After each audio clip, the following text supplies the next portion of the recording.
The state of Florida just came forward and said, you know what, we made a horrible mistake. And Danny Rawling is as innocent as a babe, and we're letting him go.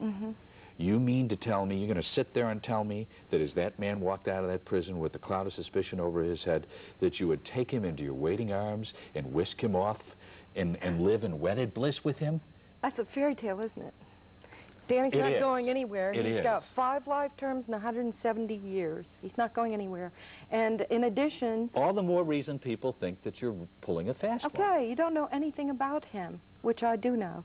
And all you know is the news accounts about the crimes, okay? If that was all I knew about a person, that would not be a very good reason to love someone. Well, what is there that you see? Sondra, what is there that you see that others don't? Thank you for allowing me to say this. Danny Rawling presented himself to me in a very open and trusting and non-defensive way. It is Danny's desire to explore and come to understand what went wrong in his life. Any kind of violent act is a tragedy, and I don't mean to slight that or dismiss it, and I don't. The victims of any crime certainly have an immense amount of pain that never goes away, and their survivors and the community, and so on. However, where the whole event starts is in the life of the perpetrator, and it starts years before the event erupts. And that's where the tragedy starts. And I think all of the victims' families and the people of the state of Florida, and every reporter and every book writer that's already on this case, and the 2 made-for-TV movies that are on this case, want to know why. They want to know why. I understand your point. Danny came to me saying, I want to know why, and I want to tell you, and I don't want to talk to anyone else. Danny came to me. I didn't hypnotize him. I didn't scam him. I didn't go after him. I didn't give him any money. I didn't give him anything. But do you know how many people there are from troubled, tortured backgrounds who lead strong, productive, crime-free lives? What's the difference? The difference is they're not killing people. And what's the difference? What is the difference? That's what we're going to find out. Are we not accountable for our actions? That's what we're going to find out. Okay, got to take a break. We'll come back. Evidently, there's a sidebar to this particular story, and the sidebar is the world of art.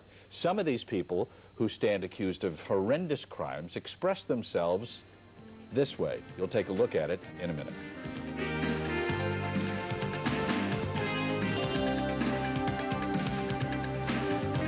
Rawling mentioned there's another dimension to Sondra's fascination with murderers. She has a collection of killer art.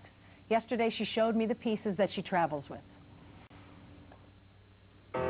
It's up to the courts to decide if Danny Rawling is a serial killer, but if you look at the art he has produced behind bars, well, you don't have to be Sigmund Freud to figure out that this is a man who thinks a lot about menacing women.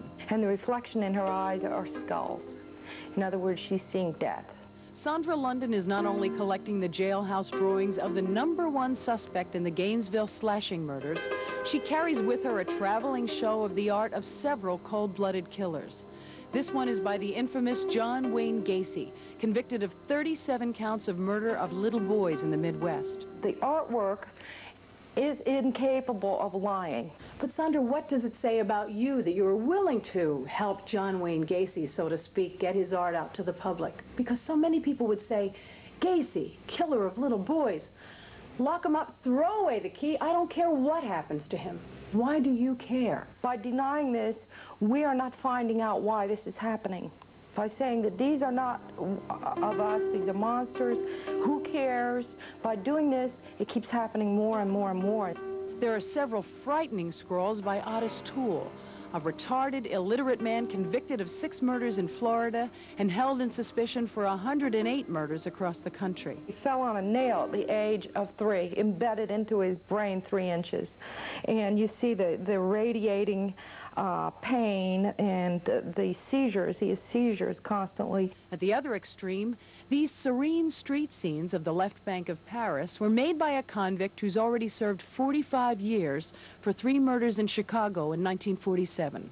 Sondra says that the work of William Hirons is just as revealing of his character, since this is a murderer who, in spite of overwhelming evidence used to convict him, has totally denied that he stalked and killed.